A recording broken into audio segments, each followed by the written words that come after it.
गायत्री महामंत्र एक बार मेरे साथ दोहराओ।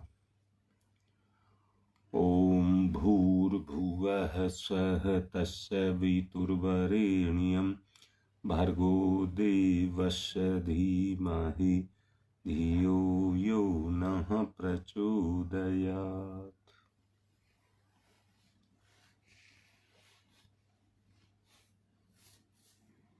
जितने भी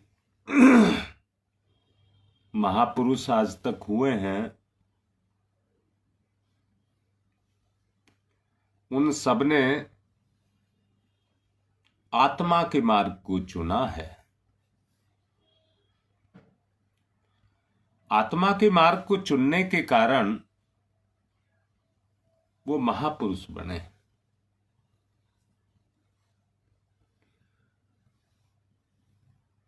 प्रत्येक को अपने जीवन का अवलंबन उन महापुरुषों के अनुसार लेना पड़ा। ऐसा नहीं हो सकता कि व्यक्ति संसार में रहकर के संसार का भी रस ले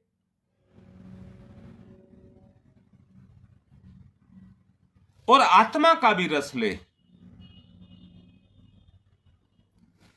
परंतु ऐसा हो सकता है कि अंतर आत्मा का रस लेकर के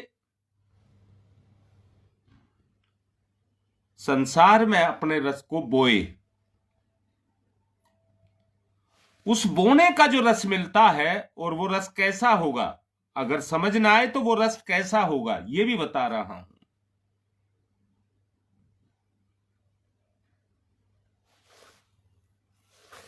आज हम अगर अपनी जिंदगी को देखते हैं, सब बेटा अंदर से देखना अपने आप को। अगर कोई आज अभाव लगता है तो वो धन दौलत का नहीं लगता है, और ये मैं मना भी नहीं कर सकता कि व्यक्ति की लोभी होने के कारण वो अवस्था नहीं है। परंतु अगर लोभ ये रहा होता कि हम अपने रिश्तों से लगाव करते, सब अपने रिश्तों से लगाव करते, तो फिर संसार का कोई अभाव आपको सताता नहीं।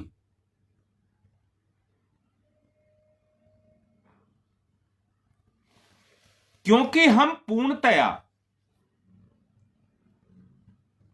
संसार पर आधारित हो गए।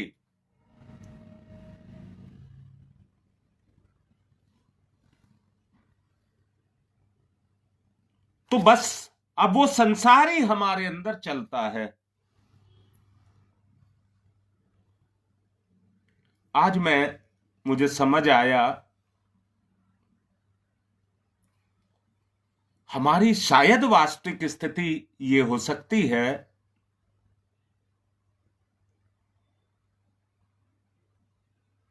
जैसे किसी स्वचालित मशीन के अंदर सेंसर का प्रयोग किया जाता है और वो अपने काम को करती रहती है।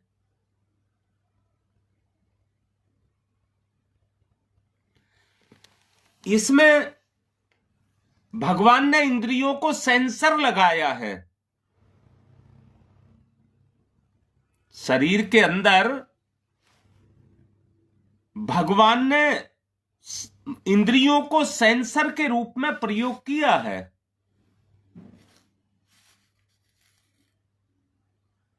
जो सेंस करती हैं और अपने अनुभव मन को बताती हैं। मन इन सबको कंट्रोल करने का, नियंत्रित करने का एक बड़ा सेंसर है।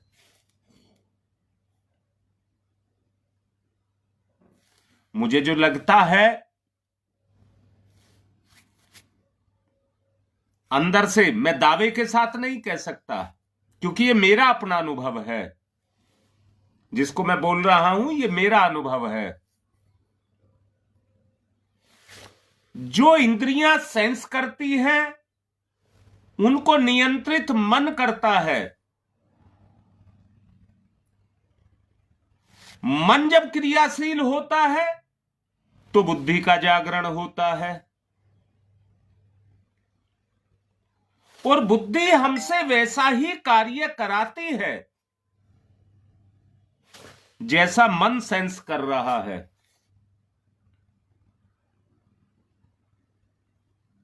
मेरी नजर में तो केवल एक ही बात आ रही है, मन, बुद्धि, चित्त और अहंकार, ये चतुष्ट हैं जो इस संसार को चलाने के काम आते हैं।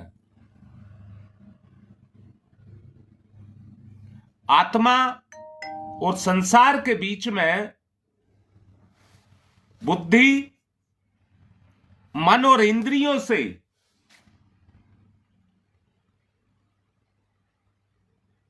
अपने संतुलन को बनाते हैं।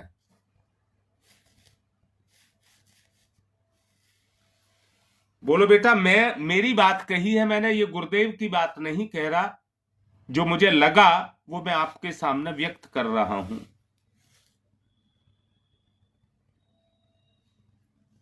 ये बात आपको कैसी लग रही है? दोबारा बोल रहा हूं, जरा महसूस करना, निर्णय लेंगे। हमारी इंद्री काम करती है, इंद्री के कारण मन काम करता है, मन के कारण बुद्धि काम करती है। बोलो, इतनी बात समझ आ रही है? और बुद्धि जो है वो संसार और आत्मा को जोड़ने का साधन है।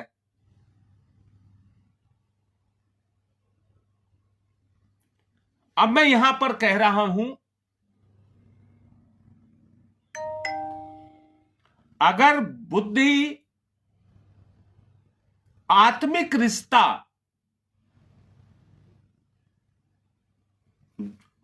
शारीरिक रिश्ता नहीं बोला है मैंने, आत्मिक रिश्ता, अगर उस रिश्ते को प्रधानता बुद्धि देती है तो आत्मा की जो शक्ति है, आत्मबल जिसको कहते हैं, वो बुद्धि के माध्यम से मन में और मन के माध्यम से इंद्रियों में जाकर के काम को करेगा।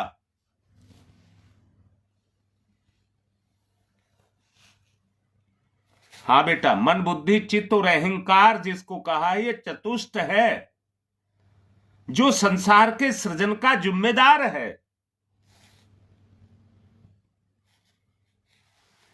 अब मैं ये पूछना चाहता हूं बेटा, आपकी मेरी जो मैंने विचार दिया उससे आपको फीलिंग कैसी लग रही है? क्या आत्मा इसको मान करके काम कर रही है? आत्मा को क्या ये एक अच्छा ठीक संदेश लग रहा है?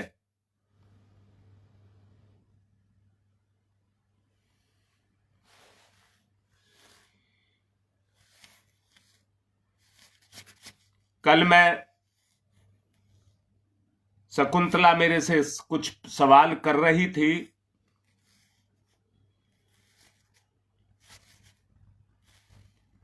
और मैंने उसको उसका जवाब दिया,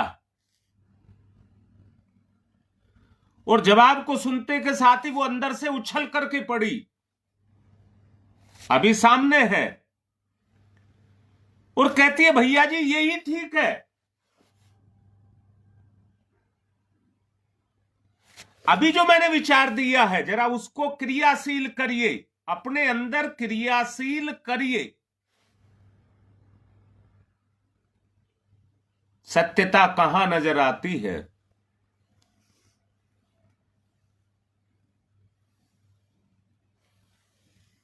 मुझे एक बात लगती है ये जो मन है ये आत्मा को इग्नोर कर रहा है, अपना स्वार्थ पूरा करने के लिए इग्नोर कर रहा है। बताऊंगा बेटा योगेश, बताऊंगा इस बात को भी। आकर्षण तभी खत्म होगा जब मन उसको टाले ना, आत्मा को टाले ना।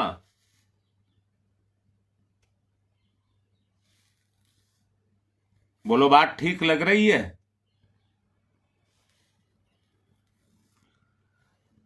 अगर आत्मा को टालता है तो एक बात बताता हूं, ये अपना चक्र पूरा नहीं करता है। आत्मा को एक तरफ पड़ी छोड़ देता है, आत्मा को अंग्रेजी में कहते हैं अवॉइड कर देना।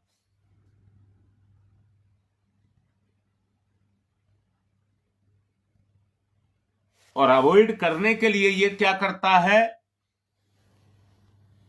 ज्यादा सुख पाने के लिए धैर्य को छोड़ देता है। ज्यादा सुख पाने के लिए धैर्य को छोड़ देता है।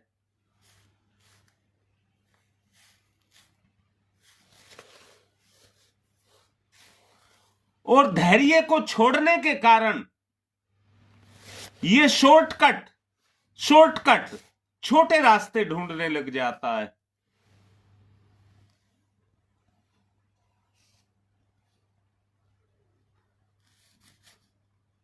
आजकल आदमी थोड़ा सा पूजा पाठ करके बहुत सारा पाना चाहता है,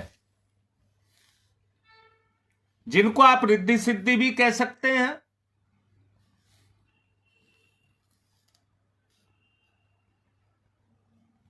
प्रधानता आत्मा की रहे,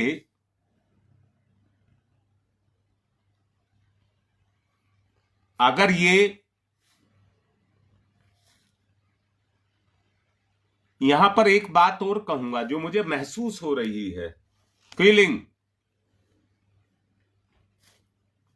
ये जो दुख सुख है ये मुझे लग रहा है और कुछ नहीं है। जैसे संसार में ऋतुएं बनती हैं, ऋतुएं गर्मी सर्दी बरसात ये आती हैं, ये मुझे ठीक उन्हीं ऋतुओं की तरह लगता है। और गीता में भी श्री कृष्ण भगवान ने इस बात को कहा है।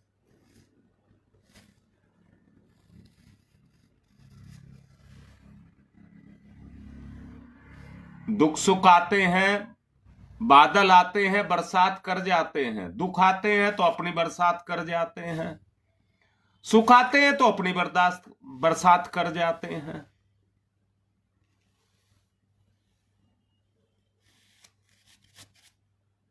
इनके बीच में आदमी, देखिए, बरसात ना हो तो भी भगवान को गाली, और ज्यादा हो जाए, होने लग जाए, ज्यादा भी नहीं कह रहा, होने लग जाए तो भी भगवान को गाली। क्योंकि स्थिति ये पैदा हो गई, आदमी अपने कर्म को भोगना नहीं चाहता, वो केवल सुख सुख को चाहता है।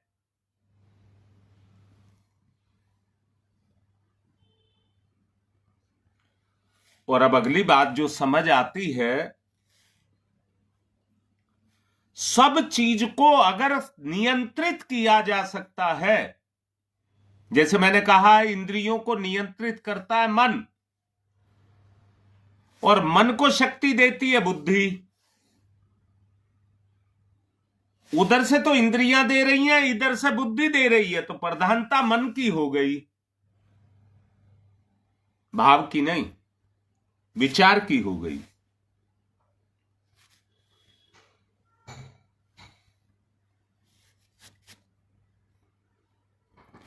जब तक आपको वास्तविक अपनी स्थिति का पता नहीं लगेगा,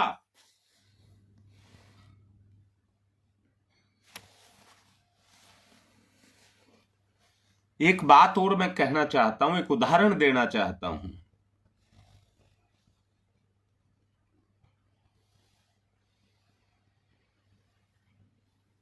आप में से कुछ हैं शायद जिनको अनुभव हो।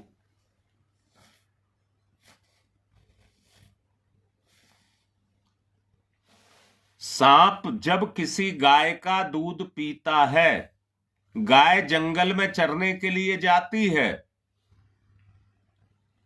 और सांप जब गाय का दूध पीता है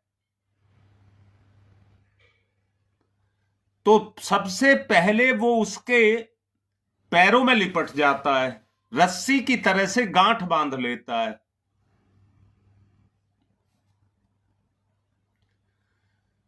उसे कितना ज्ञान है दूध पीने का। अगर गाय ने लात मार दी तो तू मर जाएगा। इसलिए सबसे पहले वो उसके पैरों को जकड़ता है। गाय अपनी चेष्टा करती है बचने की, पर वो इतना तीव्रता के साथ अपनी चेष्टा करता है कि उसको बांध लेता है।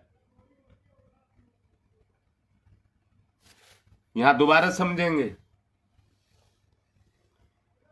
सांप की चेतना सतर्क होकर के, पहले सतर्क होकर के इस काम को करती है। गाय उस समय सतर्क नहीं होती। गाय तो अपने जैसा ही उसको समझती है, मैं भी जीव हूं, ये भी जीव है। वो पहले से सतर्क नहीं होती। सांप के अंदर चालाकी होती है, इसलिए वो फटाक से उससे लिपट जाता है। जब तक वो सतर्क होती है वो उसे जकड़ चुका होता है।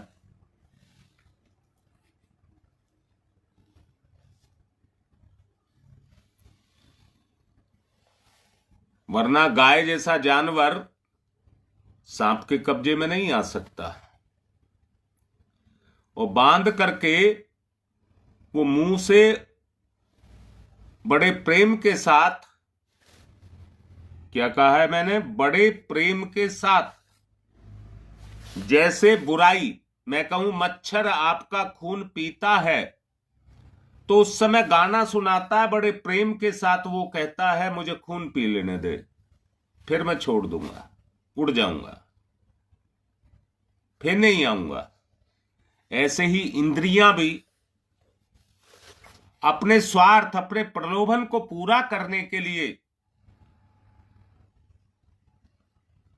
सांप उसके दूध को पी जाता है, गाय को फंसा लेता है। वो ध्यान देना जो मैंने बोला है, जब वो अपने मुंह से दूध को पीता है तो दांत नहीं लगने देता। देखिए कितना समझदारी से काम करता है, और अपना पेट भरता है, फिर गाय को छोड़ देता है। ऐसा ही कुछ मुझे लगता है कि ये इंद्रियां भी आकर्षण के माध्यम से अपनी अंतरात्मा को जकड़ लेती हैं। जैसे सांप बंधन बांध देता है पहले, ऐसे ये इंद्रियां भी हमारी चेतना को बांध लेती हैं अपने स्वार्थों के लिए, अपने स्वार्थों के लिए, और अपने उस स्वार्थ को सिद्ध कर लेते हैं। जैसे कुंभकर्ण का नाम आपने सुना होगा। 6 महीने खाता था, 6 महीने सोता था।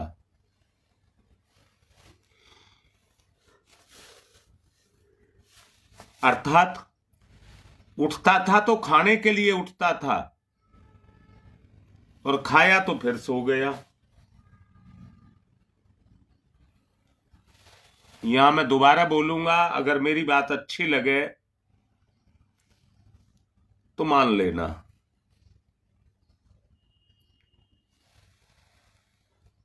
साधनों ने जितनी सुविधाएं हमें दी हैं, इतनी सुविधाएं उसने हमें दे दी कि हम साधनों की गुलामियत कर रहे हैं। क्यों? अपने सुख के लिए। अपने सुख के लिए हम साधनों की गुलामियत कर रहे हैं। अगर उतना काम अपने हाथ से किया जाए तो कितनी देर लगती है? तो जो समय बचता है, बचा हुआ समय हमारे आराम में, हमारे सुख में, उसमें चला जाता है। बेटा, आज तुम किसी को आत्मा के साथ जुड़ने के लिए कहो, अंदर से सुनना बात को। अगर तुम किसी को आत्मा के साथ जुड़ने के लिए कहो तो व्यक्ति कहता मेरे पास समय नहीं है।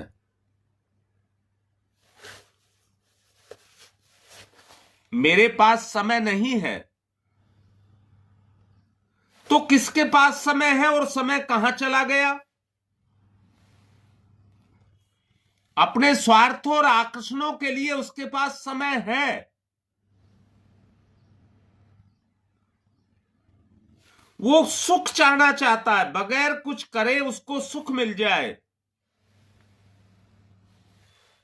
उस सुख को वो पाना चाहता है।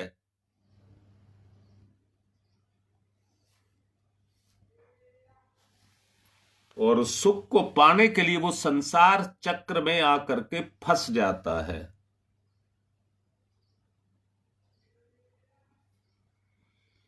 वहां पर फिर पदार्थ की कीमत होती है, सुख की कीमत होती है, साधनों की कीमत होती है,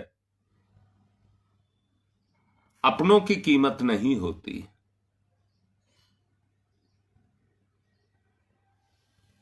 आज जो ये परिस्थिति खड़ी हुई है, ये शायद उसी का ही कारण है। शायद लगा रहा हूं क्योंकि ये मेरा मत है। जितना सुख, जितना आनंद, जितना वैभव अध्यात्म मार्ग के पथिक को मिल सकता है, अर्थात अध्यात्म मार्ग का पथिक कौन है? आत्मज्ञानी। आत्मज्ञानी।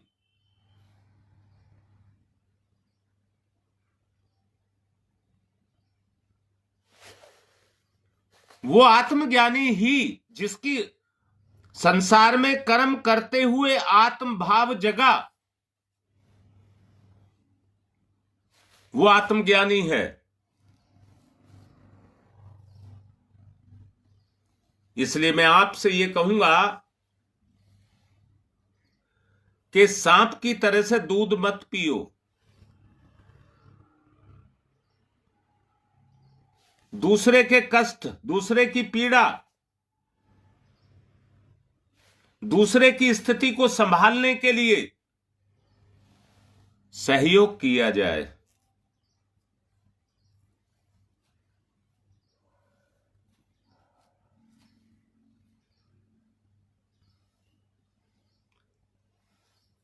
मैंने जो देखा है सांप की जीभ को,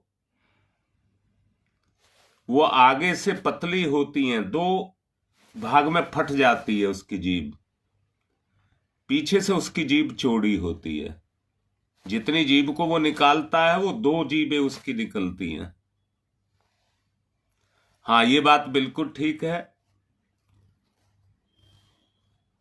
नहीं, काल्पनिक बात नहीं है। मैं गांव में रहा हूं और मैंने सब देखा है। ये सांप पी जाता है गाय का दूध, जैसे मैंने बताया वैसे ही पी जाता है गाय का दूध। वो काल्पनिक नहीं है, अपनी बात को सिद्ध करने की बात नहीं है, ये यथार्थ में है। आप मत दे रहे हैं, आपका स्वागत है, बहुत अच्छी बात है। संशय हो तो उसे मिटा लेना बहुत अच्छी बात होती है। अब मैं यही कह रहा हूं, ये सांसारिक बंधन हमारी चेतना पर लग गए, हमें इन बंधनों को हटाना है।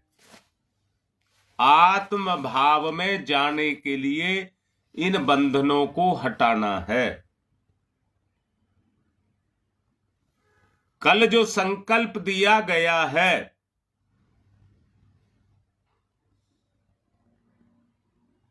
बेटा चेतना तो सबकी एक सी होती है, सांप भी एक आत्मा है, उसके अंदर भी जीव है, उसका भी अपना एक संसार है जो अपने कर्मों से बंधा है। कोई अंतर नहीं है, बस अंतर इतना है कौन किस योनि में है, बस इतना अंतर है और कोई अंतर नहीं है। उस अंतर का वही गैप है जो अपनापन परायापन है, वो यही है। जो मेरी इच्छाओं को पूरा करते रहे, पूजा देख बेटा, जो मेरी बात मानता रहे और मेरी इच्छाओं को पूरा करता रहे, अपनी अंदर की आंख बंद कर ले, ज्ञान की आंख को बंद कर ले, ये अध्यात्म नहीं है। अपने मूल स्रोत्र को जानना होगा और उस स्रोत्र को जान करके जागृत करना होगा। इसलिए कल जो संकल्प दिया गया है वो यही संकल्प है।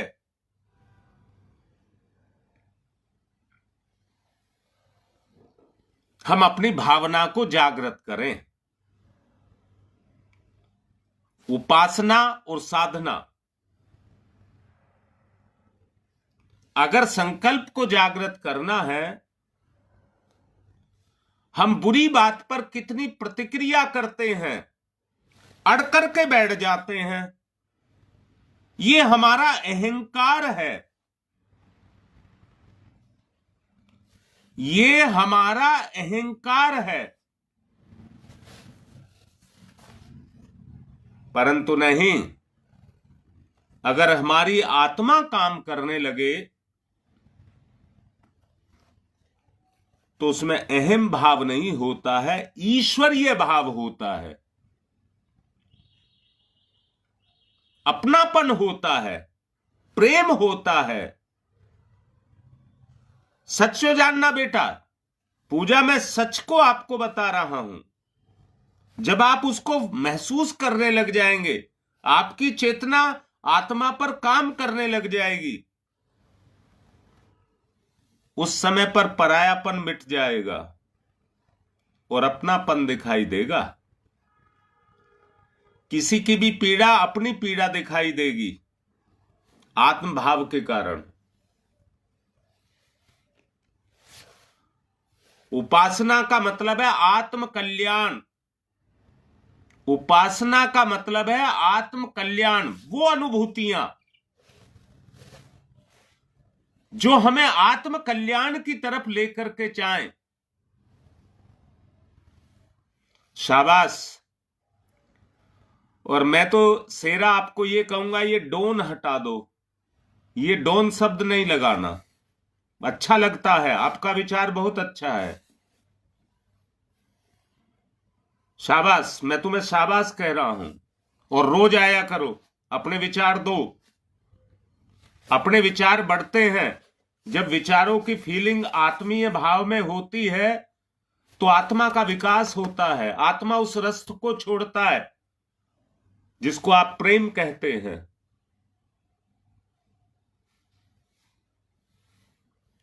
हां, अपनी बात पर अड़ना अहंकार है।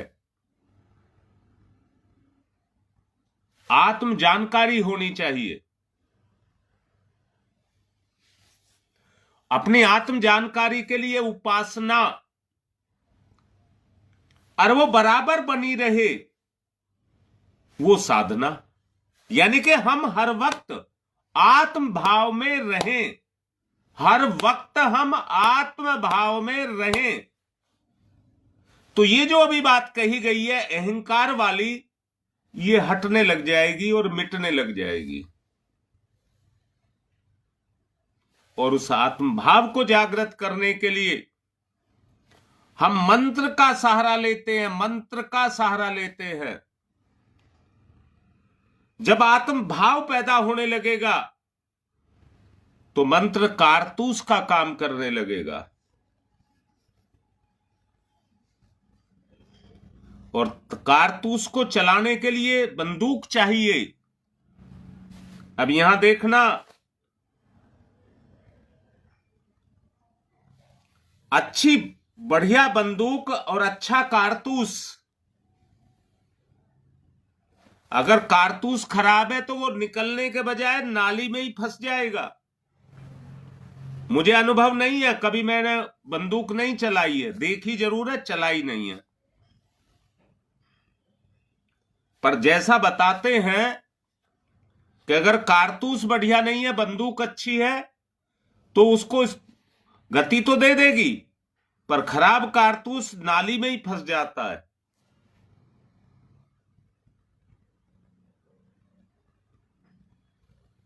और बिल्कुल बिल्कुल, शाबाश, अच्छे विचार हैं, अच्छे विचार हैं।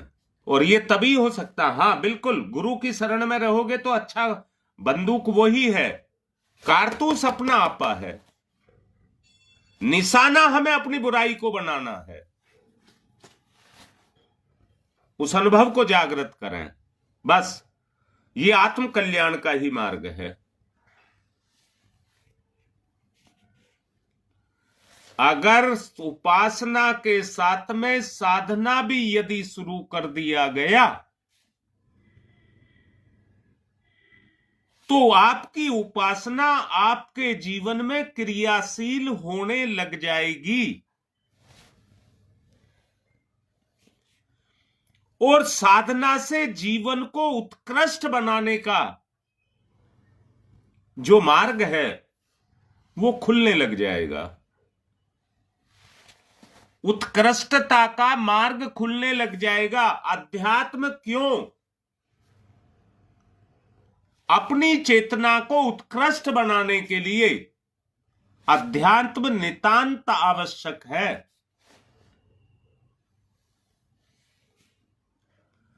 जीवन साधना बगैर उपासना के अधूरी है। जीवन साधना बगैर उपासना के अधूरी है। बेटा योगेश, मैं बात को आपकी को मना नहीं कर रहा। तन से हो, मन से हो, आत्मा से हो, कहां से हो, ये देखना पड़ेगा। साधना से आत्मा की सक्रियता होती है।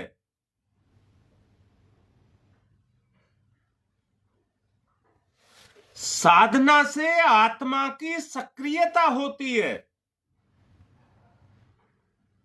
इसलिए दो क्रम जोड़ने पड़ेंगे एक साथ, उपासना के साथ साधना भी। सतर्क, सतर्क।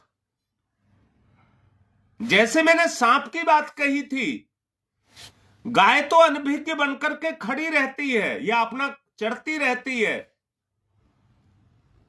अगर गाय सांप को देख करके उसकी नीयत को समझ करके पहले से सतर्क हो जाए तो फिर सांप कुछ नहीं कर सकता।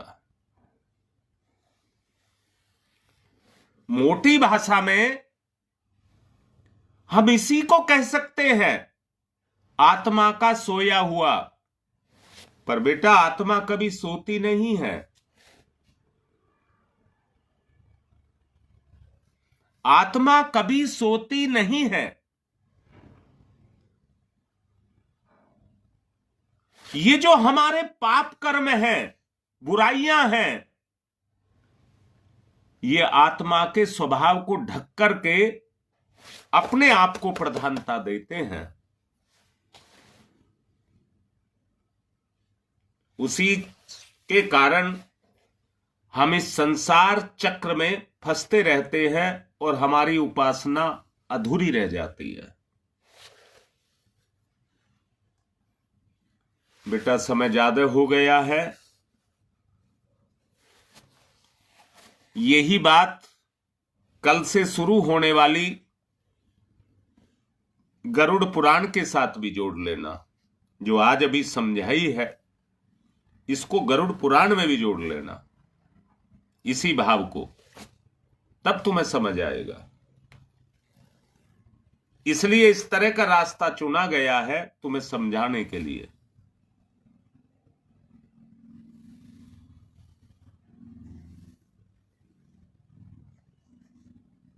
आप मेरे साथ चलें, अपने आप को जागृत करें।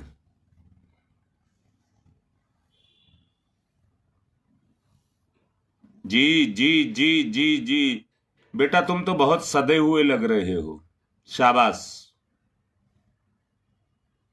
शाबाश। मैंने देखा है अक्सर कुछ ना कुछ अपनी चलाने के लिए आकर के जुड़ जाते हैं, पर तुम्हारा अहंकार नहीं काम कर रहा है। शाबाश। यही दयालुता बनी रहे तुम्हारी इस ग्रुप में, हमें जरूरत है, हमारी जरूरत हो बेटा। आप सब चलेंगे एक साथ तो सबका प्रभाव सम्मिलित होगा। कल समझाऊंगा इस बात को। जो तुम कर रहे हो, तुम्हारे आने का ये मतलब मैं कल सबको समझाऊंगा। शाबाश बेटा, बहुत अच्छी बात है। अब मेरे साथ वो कारतूस चलाओ जो मन की इन वृत्तियों को भेद दें। गायत्री मंत्र। ओम भूर्भुवः स्वः तत्सवितुर्वरेण्यं भर्गो देवस्य धीमहि धियो यो नः प्रचोदयात्।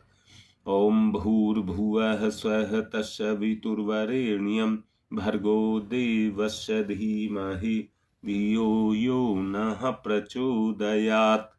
ओम भूर्भुवः स्वः तत्सवितुर्वरेण्यं भर्गो देवस्य धीमहि धियो यो नः प्रचोदयात्। ओम भूर्भुवः स्वः तत्सवितुर्वरेण्यं भर्गो देवस्य धीमहि धियो यो नः प्रचोदयात्। ओम भूर्भुवः स्वः तत्सवितुर्वरेण्यं भर्गो देवस्य धीमहि धियो यो नः प्रचोदयात्। ओम भूर्भुवः स्वः तत्सवितुर्वरेण्यं भर्गो देवस्य धीमहि धियो यो नः प्रचोदयात्। ओम भूर्भुवः स्वः तत्सवितुर्वरेण्यं भर्गो देवस्य धीमहि धियो यो नः प्रचोदयात्। ओम भूर्भुवः स्वः तत्सवितुर्वरेण्यं भर्गो देवस्य धीमहि धियो यो नः प्रचोदयात्। ओम भूर्भुवः स्वः तत्सवितुर्वरेण्यं भर्गो देवस्य धीमहि धियो यो नः प्रचोदयात्। ओम भूर्भुवः स्वः तत्सवितुर्वरेण्यं भर्गो देवस्य धीमहि धियो यो नः प्रचोदयात्। ओम भूर्भुवः स्वः तत्सवितुर्वरेण्यं भर्गो देवस्य धीमहि धियो यो नः प्रचोदयात्। ओम भूर्भुवः स्वः तत्सवितुर्वरेण्यं भर्गो देवस्य धीमहि धियो यो नः प्रचोदयात्। ओम तमसो मा ज्योतिर्गमय, तमसो मा ज्योतिर्गमय, असतो मा सद्गमय, असतो मा सद्गमय, असतो मा सद्गमय मृत्योर्मामृतं गमय मृत्योर्मामृतं गमय